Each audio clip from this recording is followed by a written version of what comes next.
ኢራን በአሜሪካና በእስራኤል ላይ ሙሉ ድል መቀዳጀቷን አስታውቃለች። አሜሪካን በበኩሏ ኢራን በየትኛውም ስፍራ የሚገኘውን የጦር ማዘዣ ሰፈሮቿን ታወድማለች ብለው እንደማትጠብቅ አስታውቃለች። አሜሪካ በሳውዲ አረቢያ በፓኪስታንና በቱርክ መካከል የተፈረመውን የጋራ ወታደራዊ ትብብር ውል ስምምነት መደገፏን ገልጣለች። ወድጄ ነው የምወዳት ከገንዴም ያላጋ ልጅ አላትን አልያም ጉዳዩ ከእጅ ያመለጠ እንቁላልን ሆኖባታል ሲሉ የተቿት ብዙዎች ናቸው።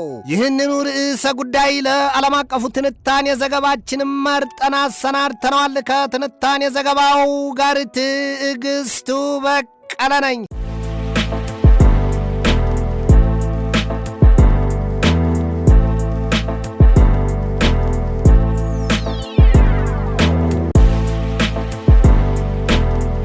ሁለት እግር አለኝ ተብሎ ሁለት ዛፍ አይወጣም አልያም ሁሉ አማረሽን ገበያ ታውጧት ሲሉትን ያስታውሷል። ስምና ዝና ለብቻ ተግባር ደግሞ ሌላ ነገር፣ ኃይልና ጥበብም ለየብቻ ናቸው። ጉዳዩ አፍ ያለው ጤፍ ይቆላልን ካልሆነ በስተቀር ትላለች ኢራን ዛሬ በፓርላማ ፈጉባኤዋ በእኛ ከፍተኛ ተደራዳሪዋ መሐመድ ባገር ቀሊባፍ በኩል በሰጠችው ማብራሪያ ታህራን በዋሽንግተንና በቴልአቪቭ ላይ ድል ተቀዳጅታለች። ያውም ትላለች ኢራን ሁለቱ ሀገራት ገና ያኔ በኢራን ላይ የጣምራ ጦርነት ሲያውጁ ያሰሉትን 9 ነጥብ ያለው ቀመር አንደኛውም አልተሳካላቸውም ነው ያለችው። 9 ያሳደደ አንድ አይዝም አልያም የምኞት ፈረስ ቢጋልቡ ታደርስ ይሏል። እንደ ኢራን መንግስት ማብራሪያ ታዲያ ሁለቱ ሀገራት አሜሪካና እስራኤል ያኔ የካቲት 28 2026 እንደ አውሮፓውያኑ አቆጣጠር የጋራና ግዙፍ የተባለ ጦርነታቸውን በኢራን ላይ ሳይከፍቱት 9 ነጥብ ያለው ቀመር ማስላታቸውን ታሳያለች። ከነዚያ 9 ዕቅዶች ደግሞ ኢራን የኒውክሌር ጦር መሳሪያ እንዳትይዝ ከቶም እንዳትሰራ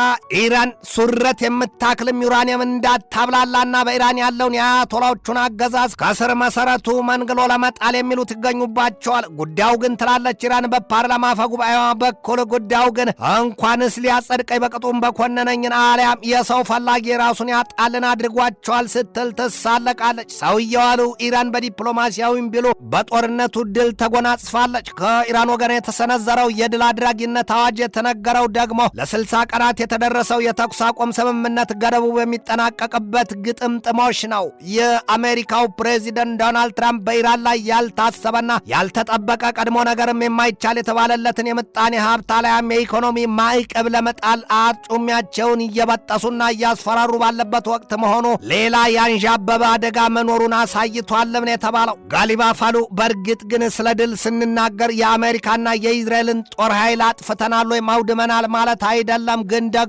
የሁለቱን ሀገራት እቅድና ስልት አንኮታኩተን አስቀርተነዋል ነው ያሉት። አሜሪካና እስራኤል እንደ ጀግና ዝተውና ፎክረው በገቡበት የኢራን ጦርነት ድፍን ዓለም በግልጥ በአደባባይ እያየና እየሰማ ክፉኛ ተዋርደውና አፍረው ተኮማትረዋል ነው ያሉት። የዚያ በፓኪስታን የተፈረመው የአሜሪካና የኢራን የመግባቢያ ሰነድም ቢሆን ለኢራን ፖለቲካዊና ወታደራዊ ድል አድራጊነት ማስረገጫ ነው ብለዋል። ጋሊባፍ አሉ አክለውም አሜሪካ አንድ ጊዜ ወደ ዲፕሎማሲው ሌላ ጊዜ ደግሞ ወደ ጦርነቱ የማማተሯና ሁለት መንገድ የመርገጧ ነገር በኢራን ዘንድ ጽናትና ጥንካሬን ሲያላብስ ራሷን አሜሪካን ግን ባለመታመን ለዓለም አትርፏታል ነው ያሉት። ለወትሮም ኢራን በአሜሪካና በእስራኤል ዘንድ አመንዝራ ካሏት ብትቆርብ ማምኗት እናት ይሏታል። ሁለቱ ሀገራት አሜሪካና እስራኤል ደግሞ በኢራን ዘንድ ድመት መንኩሳ አመሯን አትረሳ እናት ይሏታል። አንዳቸውን ቀብረው ከመቃብራቸውም ላይ ቢቆሙ እንኳ አይተማመኑም ነው የሚባለው። በአሜሪካና በኢራን በእስራኤል መካከል የተጎሰመው ጦርነት በዚያ በመካከለኛው ምስራቅና በባህረ ሰላጤው ቀጠና ያሉትን ሀገራት ክፉኛ ማነካካቱና የከፋ ኪሳራ ማድረሱም ይታወቃል። ከዚያም ባለፈ በድፍን ዓለም የኃይል ግብይት የነዳጅ ዘይትና የጋዝ እንዲሁም የማዳበሪያና የምግብ ዋጋ ንረትን ማስከተሉም ይታወቃል። አሜሪካና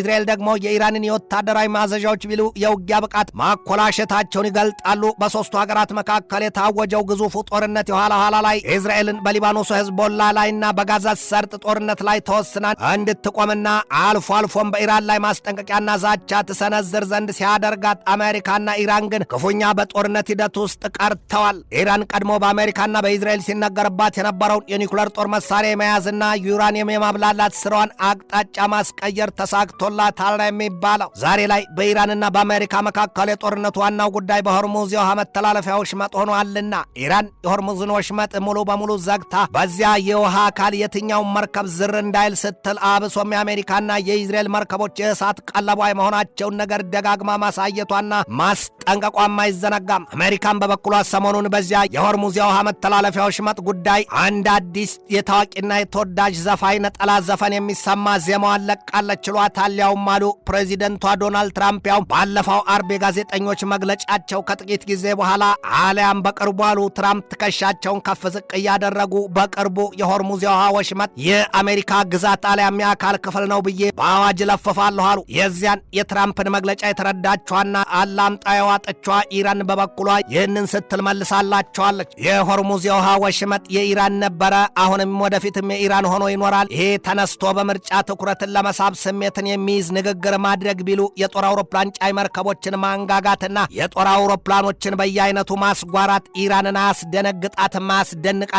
ያንን ደግሞ ካንተ በላይ የሚያውቅ የለም ነው ያለቻቸው። እንኳንስ ለሙቁ ለገንፎም አልደነግጥ የሚሉትን ያስታውሷል። አሊያም 9 ቀርቶ 99 ቢታለቢያው በገሌ ነው አለች እንደተባለችዋ የቤት ውስጥ ፍጥረት ድመትን መሆኑ ነው። ትራምፕ የሆርሙዝን ወሽመጥ የአሜሪካ ግዛት ነው ስል አዋጅ ላስነግር ነው ስላሉት ጉዳይ በተመለከተም አንድ የዋይት ሃውስ ከፍተኛ ሹም ለዎል ስትሪት ጆርናል ሲነግሩት ትራምፕ ያንን ያሉት ቀልዳቸውን ነው ብለውታል። ይህ ልብን ሰርቶ ይቅርታ አሊያም ልብን መፈተሽ ይሉትን ያስታውሷል። ኢራን ዘግታ የከለከለችውን የሆርሙዝን የውሃ ወሽመጥ ትከፍት ዘንድ ባለፈው ሳምንት ያስቀመጠችው አንድ ነገር አለ። ያው ሐሳቡንና የኢራንን አቋም የገለጡት ሰው መሐመድ ባጌር ዞልጋድር ናቸው። ኢራን ወሽመጡን ትከፍት ዘንድና ጦርነቱ ያበቃ ዘንድ አሜሪካ ከፈለገች መጀመሪያ በኢራን፣ በሊባኖስ፣ በየመን፣ በኢራቅና በጋዛ ሰርጥም የተያዘው ጦርነት አንድም ሳይቀር ሙሉ በሙሉ ማስቆምና ማብቃት አለበት። ከዚያም ውጪ አሜሪካ በመካከለኛው ምስራቅና በባህረ ሰላጤው ቀጠና ያሰፈረቻቸውን የጦር ኃይሏን በሙሉ ጥርግርግ አድርጋ ማስወጣት እንዲሁም የተያዘው የኢራን ሀብት መለቀቅና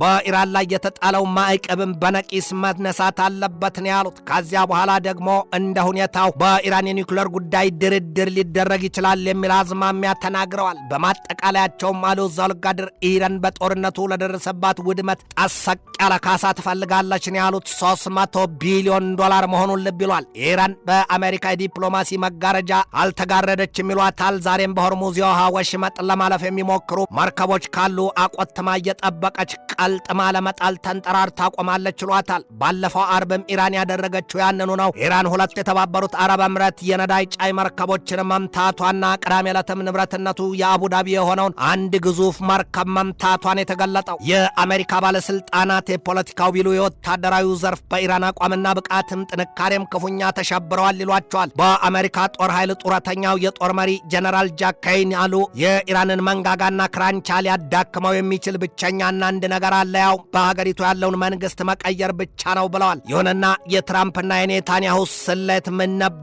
እንኪያስ በኢራን ገብተው መንግስት ለመለወጥ አልነበረምን? ጉዳዩ እጸድቅ ብዬ ባዝላት ተንጠልጥላ ቀረችን አሊያም እበላ ብዬ ተበላሁን አደረጋቸው እንጂ ሲሉ የተሳለቁባቸው ብዙዎች ናቸው። ዛሬ በእነዚያ በሁለቱ ሀገራት በአሜሪካና በእስራኤል ዘንድ በኢራን ጦርነት ጉዳይ ስለ መንግስት ለውጥ እርምጃ ከላም አሊያም አንዲት ቃል የሚተነፍስ ሰው የለም።